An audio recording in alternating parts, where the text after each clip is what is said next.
Are you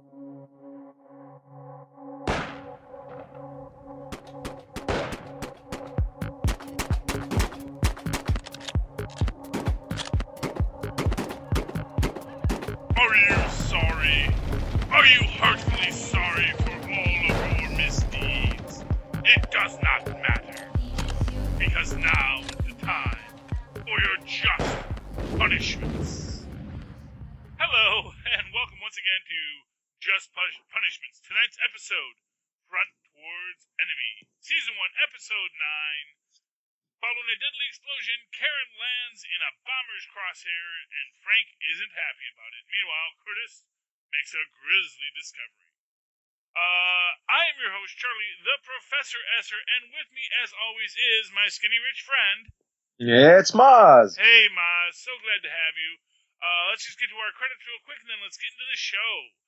Okay, our director this week is Mark Jobst.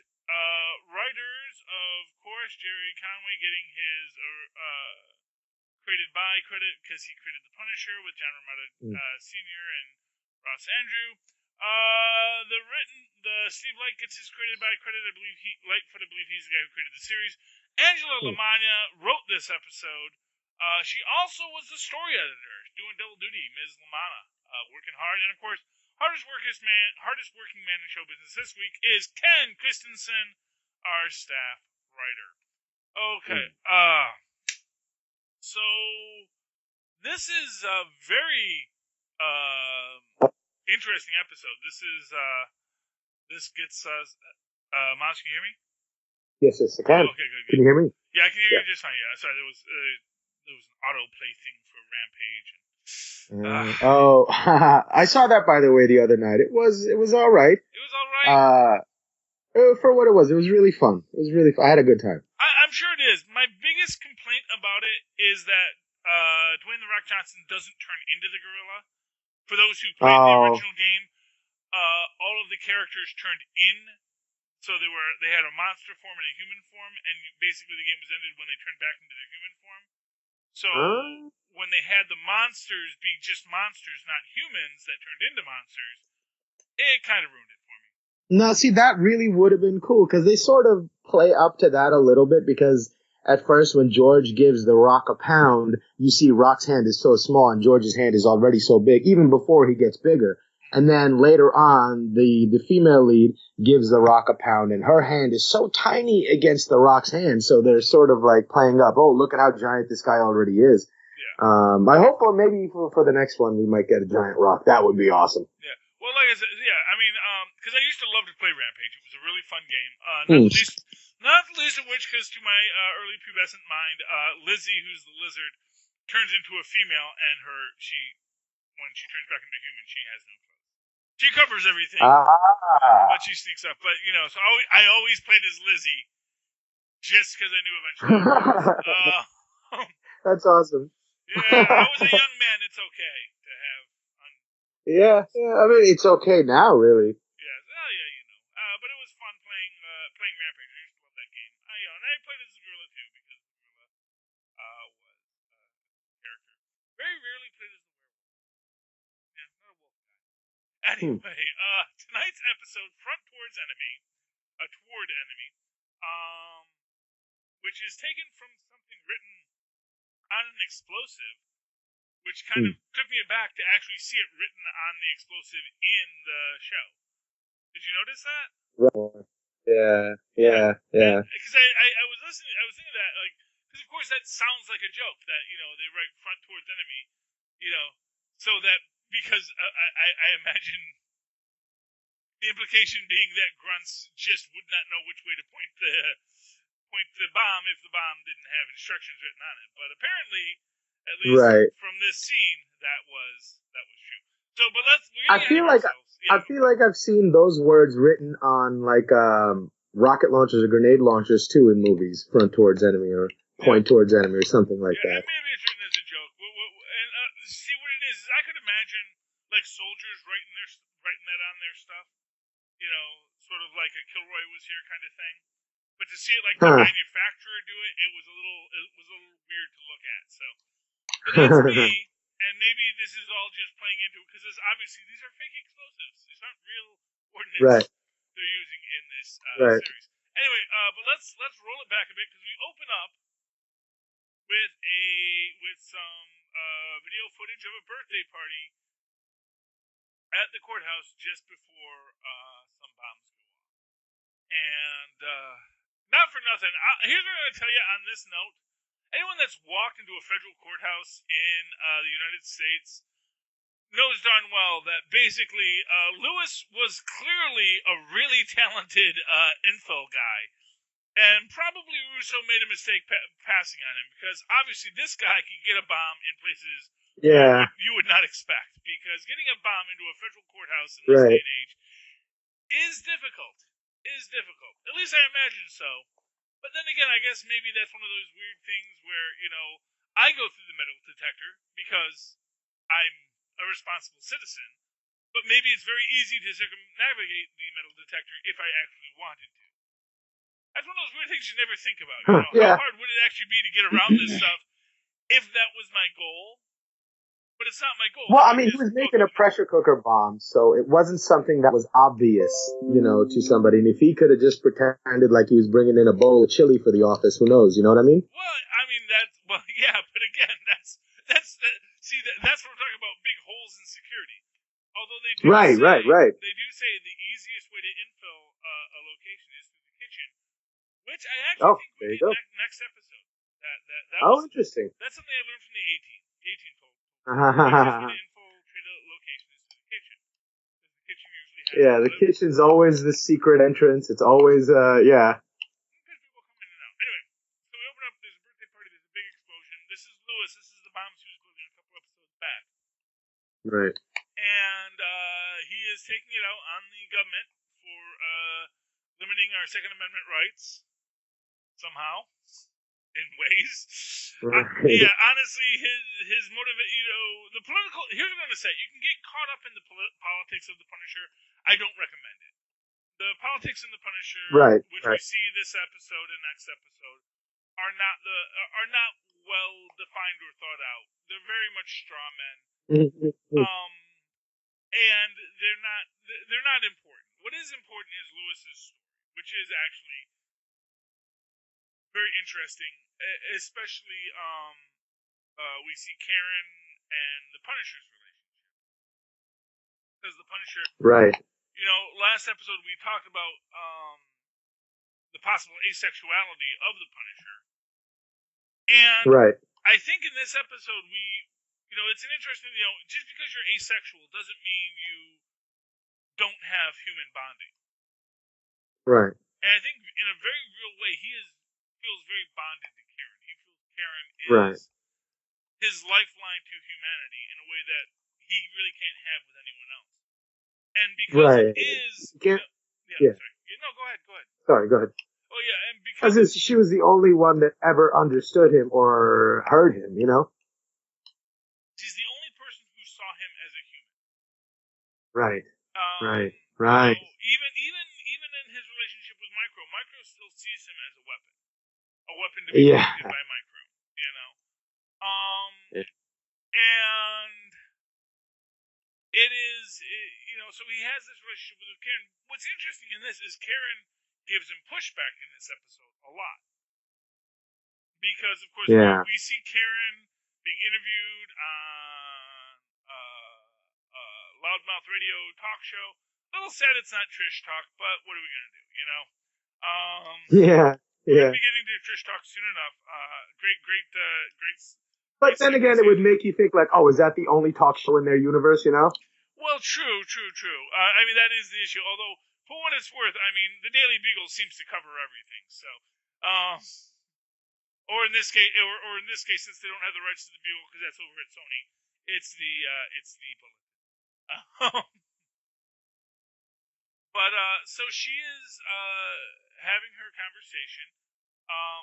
The bomber had written to her because she had given, fair and balanced coverage to the Punisher, and Lewis felt she could be a fellow traveler. But now Lewis feels not so much, and he calls into the talk show and basically, berates Karen, tells her that she's in his crosshairs now. And of course, Micro and the Punisher just happen to be listening at that moment. Right. And the Punisher recognizes Lewis's voice, as does Curtis. And then the drama of this episode ensues. We also have, if I'm remembering correctly in this episode, we have back and forth about whether or not. And actually, I kind of overshot here. What we actually wake up with in this episode is Madani, a very, very sad Madani. Yeah. Yeah, because her partner died. She had right, and it's her fault. It was her weird cockamamie plan that got him killed, and she understands that and realizes it now. Yeah. And the dynamic between her and Russo is getting so interesting. That relationship started off making no sense to me, and them having really no chemistry. But now, with this sort of event for them to play off of each other, they can't relate to each other. I didn't think in a romantic way. It just didn't land for me. But now that they have this sort of grief to sort of work on together, it sort of seems to make sense. And now their relationship is getting interesting. Yes, it does. I mean, yes, it is. And there's an interesting aspect in this, which is, Russo essentially trying to blame Stein for dying when he says, how does he get stabbed when he's the guy with the gun? Right, I think there he's just trying to help her feel better, just making up something. Yeah, well, I mean, possibly, although I think in a very real way, it was him trying to justify himself, but more on a level, as I'm watching it, I almost think that's what's going to, I think she gives a pause there when he says that, and then she says, they weren't there and you weren't there either. But I was waiting for her to say right, because he's trying to like build her up like it wasn't your fault. Yeah, exactly. But the surprise on his face is so amazing right there. Mm-hmm. Yeah, although and then she lets on right there in that moment her idea to bait the supposed quote unquote bad guys by using Frank's name, and whoa, does he play that really well too? He doesn't let on, but you can see inside he's like, oh my god, my men died because of this stupid, Yeah, well, but that's what she's running. That her men died because of this stupid plan. And his did too, didn't they? Well, yeah, no, because he killed one of them. Right, that's true. What's interesting about this whole scene, because it actually makes for an interesting play as we get through the whole episode, because of course, there's the random quality of superhero story, which is unfortunately somewhat undone in the movie version, every movie version of the Punisher, unfortunately. Which is that there's always someone who's intentionally killing the Punisher. And this is the case here again. And I was hoping that it was going to be that, they didn't just kill his family to quiet him. Because honestly, I still don't think that makes any sense. That they're killing him and his family to keep him quiet when he's not doing anything to make them think he's not going to be quiet. Yeah. But that is apparently the way they're working it. Now, when we look at... But again, like you said before in last episode, that might be just Micro using that as a hook for Frank. They might not have anything to do with it at all, Yeah, I mean, honestly, well, I agree with that. I kind of feel that the way that they've been reacting to Frank since then, I mean, yeah, and yeah, I would like that to be the case, but I just don't think that. Here's what I'll say: I don't think anything in this series lets us know that isn't the case, but everybody is operating from a perspective that that was the case, that they did kill Frank's family to keep him quiet, which to me doesn't make any sense, and to me that always cheapens who the Punisher is when they want to make it that way. Right. That said, there's a random quality of this. In the fact that, so Madani makes this point that her men died because she was chasing a dead man. She was chasing a ghost.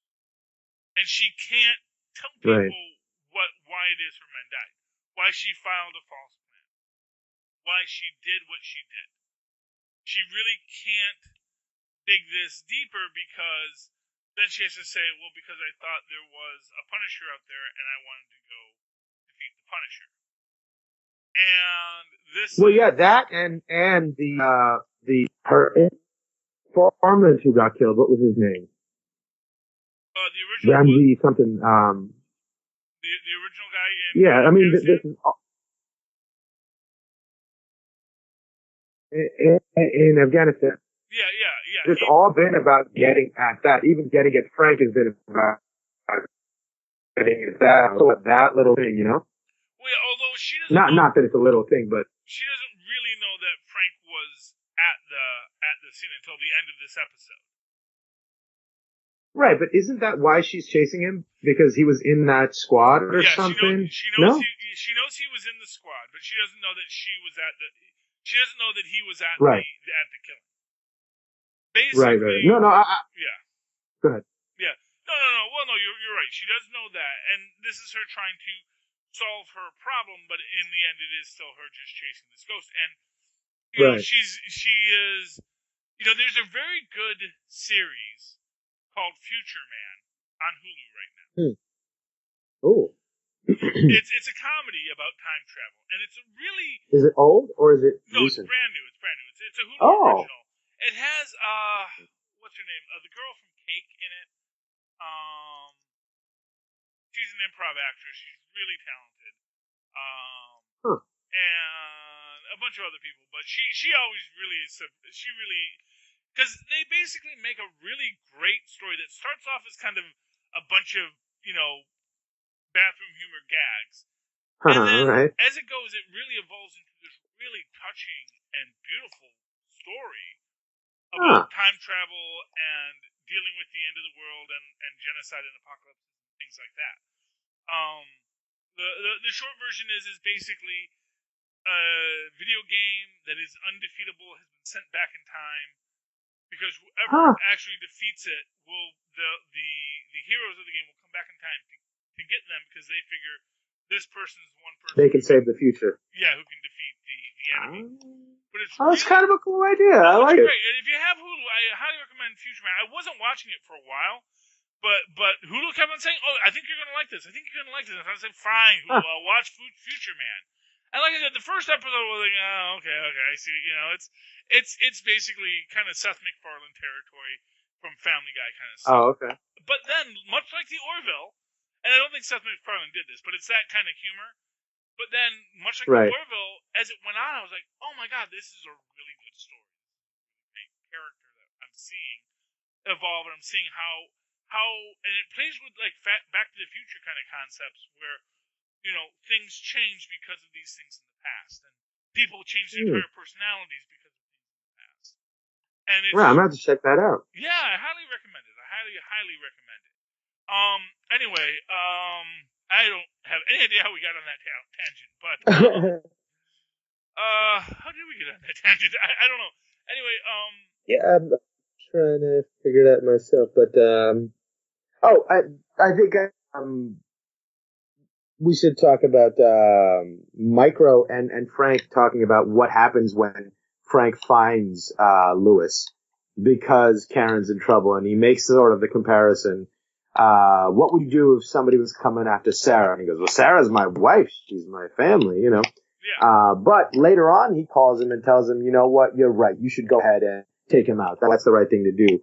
And it's not that he's trying to give Frank permission. What he is trying to do, I think, is lay the groundwork for later when he notices that, he goes against Frank's wishes to meet up with Madani. Yeah. So he's like, you got to do whatever you can to protect your family, you know? So he's just like, okay, eventually I'll say, hey, I let you do that, kind of, you know? Yeah, and for what it's worth, I think that is absolutely why he does it, just so he can have that excuse to go do Madani. But more to the point,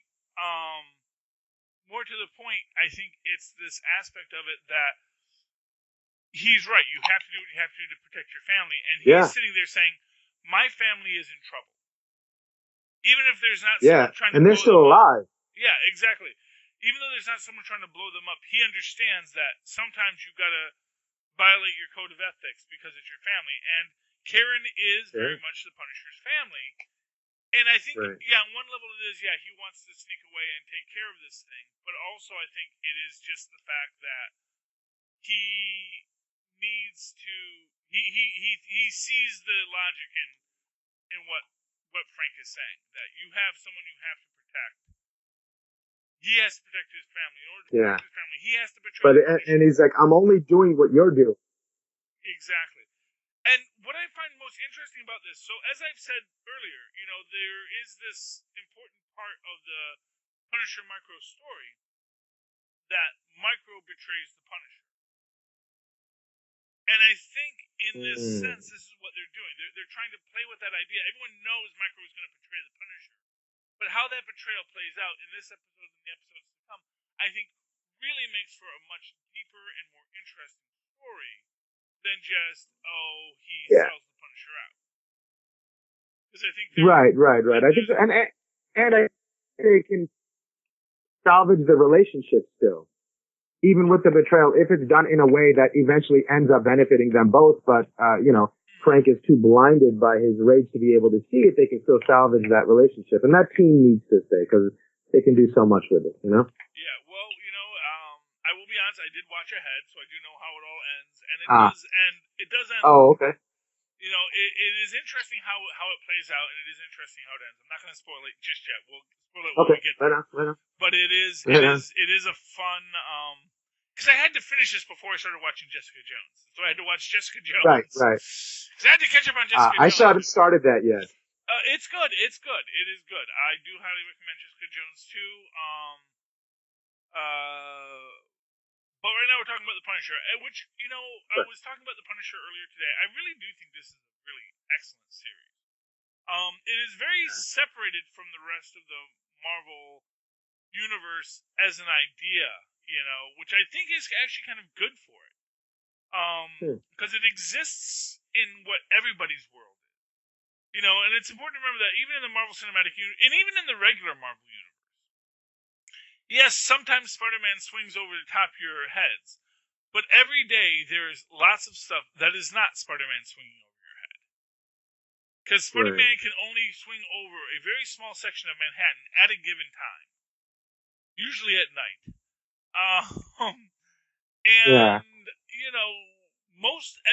The rest of everyone's day does not in any way involve superheroes. Yeah, sure, sometimes superheroes show up in the middle of Manhattan, and it's a big deal. And you get to see that. That's why people live in Manhattan. But honestly, most people's days are dealing with the day-to-day of their troubles. Whatever personal crimes are being committed against them and their friends' personal crimes. And that is what we see here with the Punisher. That's what he's dealing with. He's dealing with his friends' personal crimes. So this guy, Lewis, has threatened his friend. He's trying to find his friend Lewis.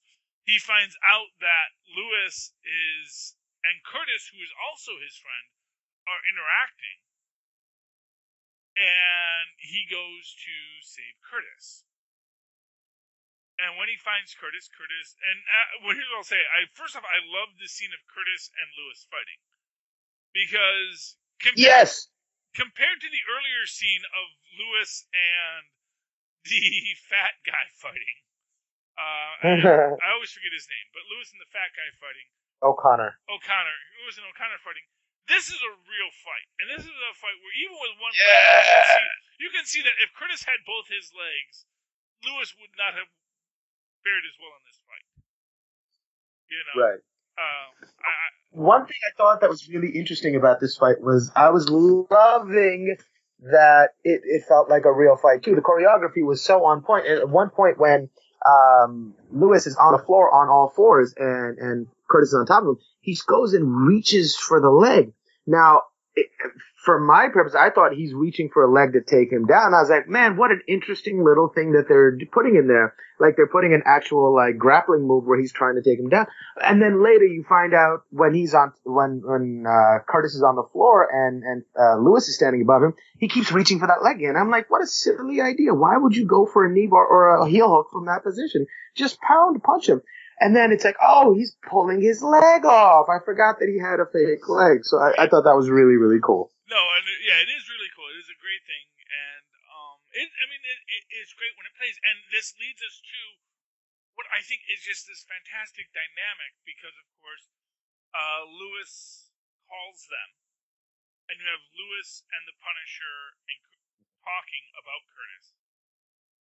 And this central idea between them that, look, man, this is a United States Marine you're going to kill. This is not a, whatever your thing is, this is not the guy you want to do this to. Tell me how to defuse the bomb. Tell me what to do. And this tense thing, which is, this is, as always, this is the literal playing out of Hitchcock's the title of the episode. Well, I mean, Alfred Hitchcock one of his very famous quotes is that the most suspenseful film is when the audience can see a bomb under someone's chair as he talks about baseball. That's because you see what's going to happen, and now, of course, that's not what's happening exactly here. But we all know that the bomb is there. Lewis can blow up the bomb at any moment, and the Punisher has to figure out a way to defuse the bomb. And when Lewis does say to him at the end, and I love how he does it because he just says, "Try the white wire." He doesn't say, "Okay, cut the white wire." He says, "Try it." As if Lewis doesn't know himself. I don't know. I'll try the white wire. That might work. And it's such a great moment, but it is this idea for both of these men that there is this bond of being a soldier that goes deep. Right. And I think that ties a bit to O'Connor's whole thing. Not for nothing, O'Connor was a loudmouth schnook. O'Connor was, as they say, stealing glory. He did not earn a Purple Heart.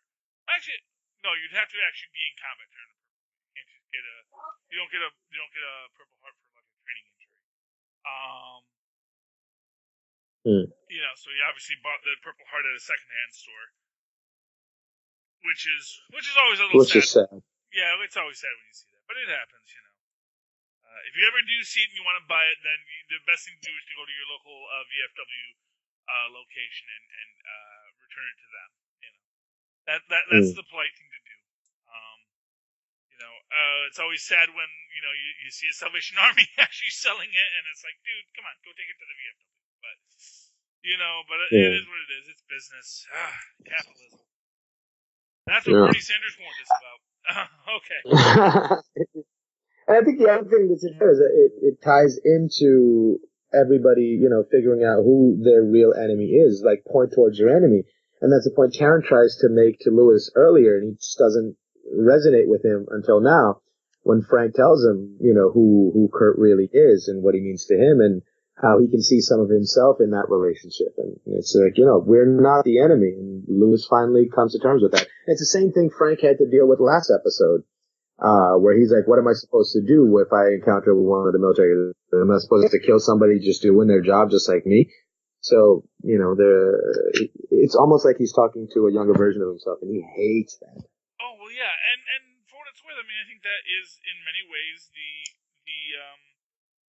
overarching theme of the Punisher story is who really is our enemy. There are these guys. And this, I think maybe comes into this idea that I've mentioned before, which is that the Punisher is bad at his job. Which is that, there are these real criminals out there in this world. That's not who he's going after. He's going after that most of the people he kills aren't the people he wants to kill. It's the people around the guy he wants to kill. And, this was actually one of my biggest problems when you came to, if you ever saw the series Arrow on the CW. No, I have not.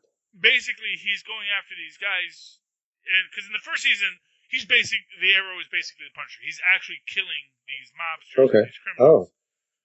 But he's also killing all these white-collar criminals. And that's That's fine to kill these white-collar criminals in the context of the show. But in order to kill these white-collar criminals, he has to kill all the guys that were hired to protect the white-collar criminals, who are just, soldiers trying to make a buck. Just guys who work for a living with, wives and kids and families. And he made this point because there's a character in the Arrow series called Diggle, who is basically one of these guys that he kills. He doesn't kill him, but he's like his version of it. He's a guy who was hired to protect Oliver Queen as this rich playboy, because all these rich playboys are being murdered by the Green Arrow because he's white-collar criminals. So, and it's always this thing that when you're going to attack these guys, there's all these people underneath that you have to kill before you even get to them. Right. Because, and for the most part, even if these guys are, maybe not the nicest people in the world, they're all guys that are living paycheck to paycheck, just trying to do a job, Right. And, that's always the difficulty in these situations. That's why vigilantism is, generally speaking, frowned upon by society. Well, we all can say it's great to take out the kingpin. Nobody wants to see Turk die. Right. Everyone wants Turk to make it through. Turk doesn't hurt nobody. Turk doesn't kill nobody. Yes, Turk facilitates these things. Yes, he facilitates. Right. And I mean, he's not blameless, and there's choices I'm sure that he regrets, and the rest of society regrets on his behalf. You know what I mean? Exactly. I mean, that is the, and that's the difference. But anyway, so basically, the Punisher is able to save Curtis. Lewis makes his run for it, and the Punisher has to run for it, and the cops have been called, and they're convening on the location, and the Punisher has to run from the cops. And this is sort of this thing about randomness and superheroes that I wanted to get back to. As he's running, as he's having to beat up these cops, I don't think he kills any of the cops. I think he just beats them up. Yeah. He gets caught on the dash cam. And of course, that shows the world the Punisher is alive. And this is this whole thing prior to this moment that was very important, which is that the reason Madani couldn't tell everyone that she was chasing the Punisher was because the Punisher was supposed to be dead. And Madani and Micro meet, and Micro basically says, I'm the guy that can give you the tape. Frank Castle was there. He can attest to it. This is everything you need to put Rollins away. That's the guy you want. And, Now, at this point, does she know Russo works for Rollins? No, right? No, she doesn't. No, she doesn't know that Russo works for Rollins. She really doesn't. She didn't know about Rollins up until this point, and she really doesn't know Russo was necessarily there yet. I think she might know that Russo was there, but I don't think she knows. You think? Well, she went through everyone that was not somewhere else. That was her thing. So she probably does know that Russo was in some way involved in this Black Op, but she doesn't know any details about the Black Op yet. So, for example, Russo could be part of the Black Op, but not part of the Black Op that killed her partner. Right, but she doesn't know that Russo was there, because she sort of alludes to that in Well, no, a way early when she says what. No, she doesn't know that Russo was at the killing of Stein, the killing of the guy in Afghanistan. She knows that Russo probably knows more about that than he's letting on. Right, because he runs, a black mercenary company. That's what caused her to originally look him up. So right, that's true. Yeah, so there's some circular stuff here, but to put it simply, at this point, Madani is she needs proof that the Punisher is alive, and then all of a sudden the Punisher gives everyone proof that he's alive. The Punisher is there, and now everyone knows. And there's a great scene with Karen and her editor, where the editor is like, please tell me you didn't know about this. And it's like... And for what it's worth, Karen plays it off really well. Oh my God, he's alive! She totally plays that really well. She plays it well. Well, that's Karen for you. She's good at her job. She's a survivor. Yeah, I'm looking forward to the third season of Daredevil. Yeah. But we'll have to wait. I don't know if that's been announced yet. I know we have the second season of Luke Cage has been announced. We do have the third season of Jessica Jones coming. I don't know if they've said that Oh it's wow. official that there's a third season of Daredevil yet, but I assume there is. Yeah, that's what I'm really, really looking forward to. Yeah, I mean, I haven't seen it. I mean, honestly, there's so much stuff for Infinity War right now. I don't know how much Daredevil news is going to get out right now. You know? Oh yeah. Yeah, but Yeah. I want to say that the third season is approved for Daredevil. And we're gonna have to see where it goes. But anyway, we're definitely getting a third season of Jessica Jones, second season of Luke Cage, and a second season of Iron Fist for reasons. For reasons, right? Exactly. Well, because he's there. You know, it's funny you were mentioning how like the Punisher's bad at his job, and then I started thinking like, okay, Brock is a terrible lawyer. Jessica Jones I mean, she gets the job done, but she's not very good at it either. I think all of our superheroes are just bad at their day jobs. And is it because they're superheroes and they don't have the time to devote to being good at their jobs, I guess? Well, I think that the jobs that they've chosen are, generally speaking, very hard. Like with Matt, it's definitely that yes, he's bad at his job because he tries to do too many other things. With Jessica Jones, she's actually not bad at her job. She's just drunk all the time, and she's just drunk and surly. So, well, yeah, so it's not that she's bad at her job; it's that nobody wants to work with her, nobody wants to hire her. right. With the Punisher, he's bad at his job because if you want to take out the mob, you want to go to the top, not just always be killing all the guys underneath. Although, for what it's worth, I guess they handled that well by saying he's actually not after all mobsters. He's just after the guys that killed his family.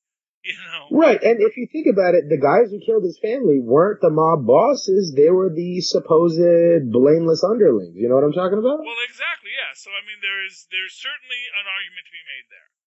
There is certainly a strong argument to be made there. And with regard to the Punisher, it's really, I guess it's to some extent more the question of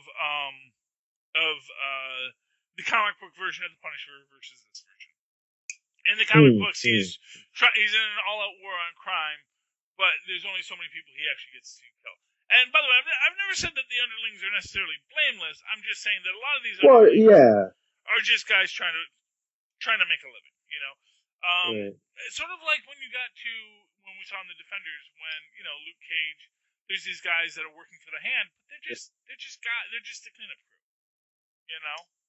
And when Danny Rand goes to murderate them, Iron Fist shows up and Luke Cage shows up to say no. These are just kids from the neighborhood who got in with a bad crowd. And I know, but I mean, like, they did get in with a bad crowd. It's not like they're cleaning up, toilets. They're cleaning up murder scenes. Well, yes, and this is the thing. This is Iron Fist's point of view on this too. It's like they're clearly working for the Hand, and this would be also, I guess, the Punisher's point of view. But the larger point is that these aren't the guys we're after. We're after the Hand. We're after the people that are actually pulling the strings. And hopefully, we'll get some more of Gao in the Hand. It's kind of like saying, if you have an infestation of rats, you gotta kill, or like wasps or bees, or so you gotta kill the breeding pair, or you gotta kill the queen or whatever. But you also have to kill all the rats they made. Well, yeah, that's true too. You can't just kill the queen because then they just get another. So this is the inherent problem of, and again, this is the problem when you have this impossible quest of vigilantism. There's no way for the Punisher to ever actually complete his job. But right now, it actually looks pretty good. He's getting close to it because with him being known to be alive and Madani knowing he's alive, so Madani no longer has to feel that she was in the wrong for trying to lure him out. And now Madani knows about Rollins. Maybe we might get some closure. We'll have to see where it goes. Okay, Mozz, do you have any final thoughts on tonight's episode? No, I think we covered everything. Okay, if people would like to talk to you about The Punisher, about anything on Netflix, about mixed martial arts, about anything that you find fascinating, how can they find you? They can Mozz? find me on Facebook under Mozz Manzor, or just email me at mozzmanzor@gmail.com. That's MOZZMANZOOR. Okay. And I just want to make a quick shout out. I just saw the Andre the Giant documentary. You are not having a Mandela effect moment. They just completely leave out the WrestleMania 4 Ted DiBiase storyline. They just completely ignore it. So that did happen. I double checked it on the internet. It is real, but they overlook it, and it's actually kind of funny because it actually reminded me that. What was the Okay, story? and essentially it's kind of funny because this was the first time my childhood died, because that was when I Huh. first realized professional wrestling was fake. Oh. When Hulk Hogan defeated Andre the Giant in WrestleMania 3. So Andre the Giant did a heel turn in WrestleMania 3. Uh-huh. And then Hulk Hogan beats him. And immediately I said, "There's no way in God's green earth that Hulk Hogan beats Andre the Giant. This is fake." How old were you? I don't know. It was 1988, 83. 83, 83, 84? 83, 84. So I was like 9, 10 years old. You know. Yeah, I was 3, and I remember my dad and our neighbor used to love it, so I used to go over there and watch it. And when Hulk Hogan body slammed, and that's the one you're talking about, right? Yeah, that's when he body slams. Now, what's interesting is you Yeah. watch the documentary. They actually do explain that. Actually, probably Hulk Hogan might have been able to defeat him because Andre was very sick at that time. But what they leave out is that he actually went on for another year playing the heel. And they leave out the whole thing where he actually did win the title. He does defeat Hulk Hogan in WrestleMania 4, but then he gives the belt to Ted DiBiase, the $1 Million Man, which was the ultimate heel move. Not only did he win the belt, but then he says, "But the belt doesn't matter to me because I'm Andre the freaking Giant." And That's kind of a boss move, though. it was a boss move, honestly. The whole thing was very boss, and so that was the second time my childhood died. You know? Yeah, it's kind of like Conor McGregor is doing right now. He's like, the belts don't mean anything. I'm the belt. If you get to fight me, you get the big paycheck. That's what really matters, you know? Yeah, it's interesting. And for what it's worth, that's what they give you in that documentary on HBO right now. Is that yes, Andre the Giant was his own belt. That they never let him have the belt because everyone knew there's no way anyone can ever take the belt away from him. If we let him be champion, right? Exactly. If we let him be champion, then he'll be champion forever. So it's like Tony Hawk retiring from competition. Exactly, and so there would be no more wrestling if Andre the Giant were the champion because the reason he was the undefeated champion for so long. Right. But anyway, that's that documentary. It is good, it is enjoyable, but they do leave out a huge chunk of the Andre the Giant story, which I did think was important. Because if nothing else, it actually gives him that moment where he did have the title. He did. Why do you think they left it out? Was it because they were trying to build a certain narrative that it didn't support, or? Yeah, well, I mean, I think that's 100% it is. They wanted the narrative. They wanted the narrative that he passes the torch to Hulk Hogan. Hulk Hogan, right? To be the champion of the world. Right. And then Andre the Giant passes away. That's the story they wanted to tell. But there's actually another part of that story where, yeah, he continues to work as a wrestler. And they actually mentioned that he continues to work as a wrestler, but that he wasn't happy as the heel. Which is fair. You know, he didn't want to be a heel wrestler because he was a heel in Japan, but in the US he was always a face. Which actually isn't 100% true either, because what they would do is they would bring Andre in, he would fight the local stars back when you had basically when wrestling was much more local. But he was a big draw, so they'd bring him in, and you wouldn't defeat him, but your local star got to fight him and got to get a few good licks in. Like the Brooklyn Brawler. Exactly. So, it's a great documentary. I highly recommend it. If you have HBO, watch it. If not, it'll be on Netflix in a year, I'm sure.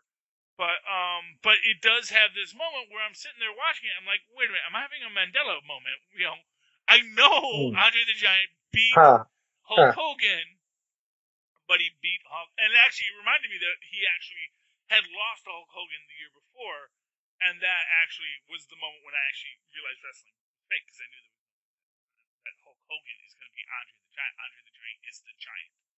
He is the giant. Wow. There's no way that anyone beats Andre. I was a big Andre the Giant.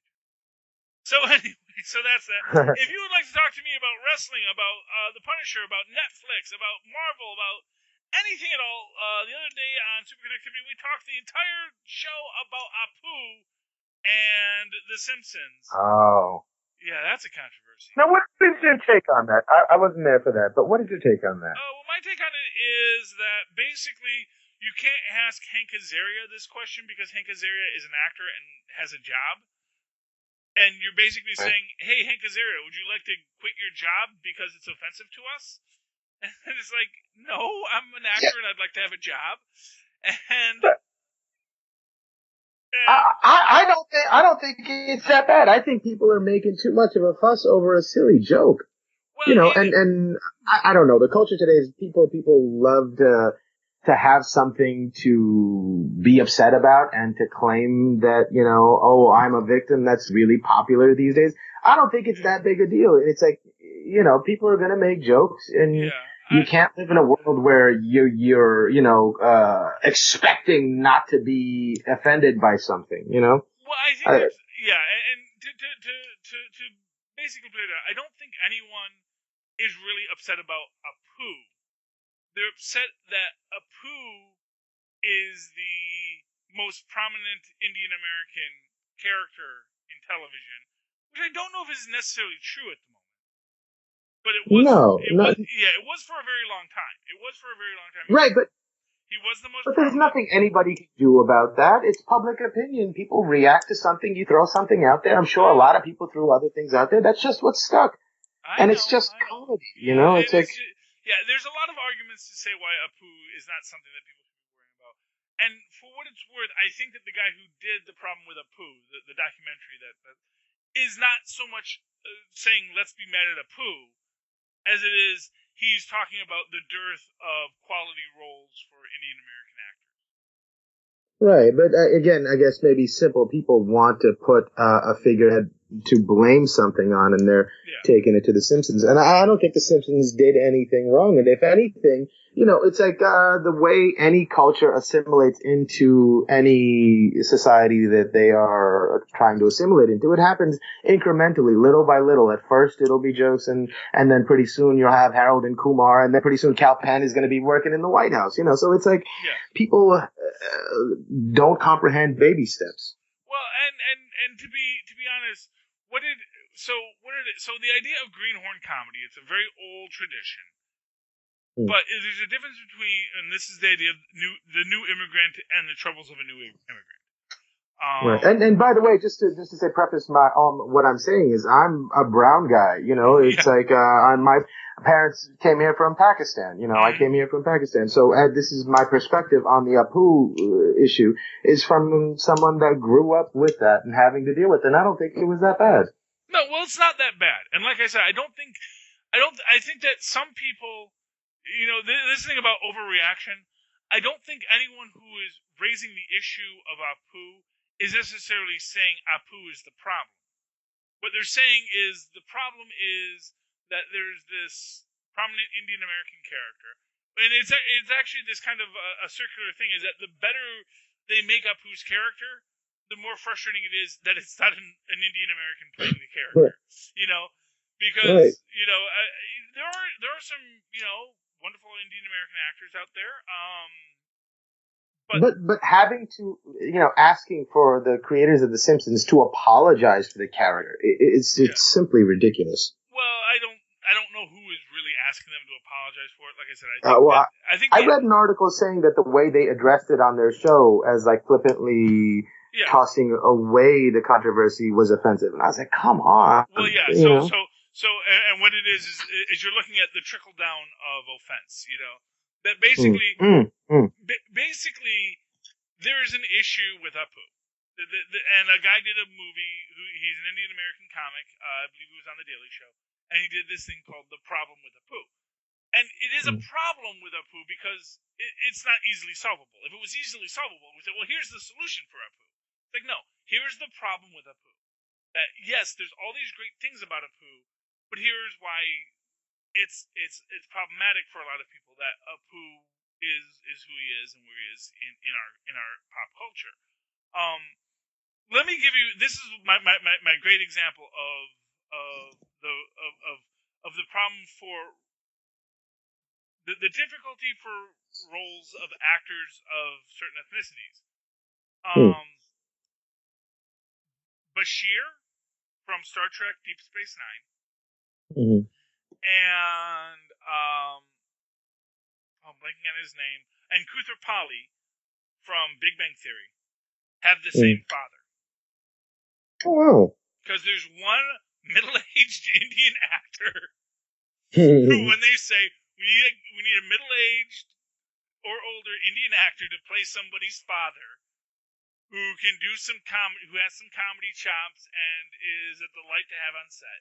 There's one actor they go to, and it's this guy. The same with Madani's mom. If they need a Persian mom, anywhere they're calling that lady. Exactly, and so this is the problem, because there's like 6 roles and 4 actors that get to fill all of them.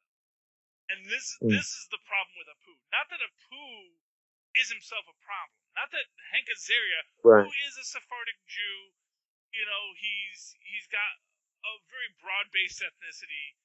It's not a problem. The problem with that he's playing Apu. It's that Apu is that's the best role for an Indian American on TV at the moment.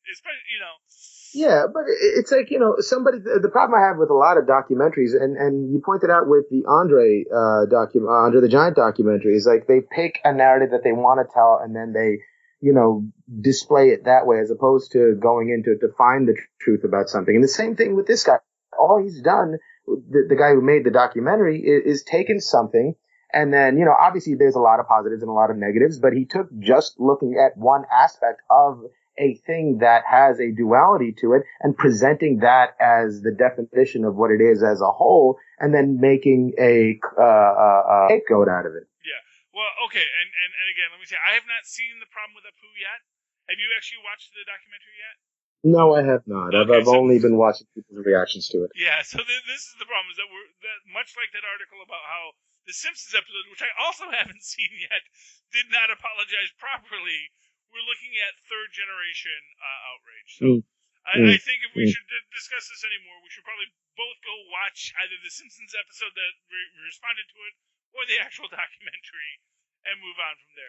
And if you would like to talk to me about Apu or anything else, The Punisher, you can always write to me at old-fashioned email way the way our Mozz and Paz once did at superconnectivityblog@gmail.com.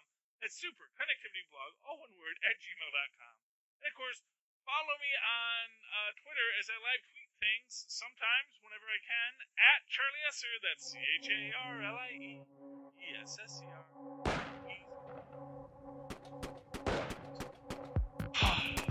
Thank you, ladies and gentlemen, once again, for joining us for Just Go in peace and sin no more. But when you sin, know that we will be waiting to provide for you just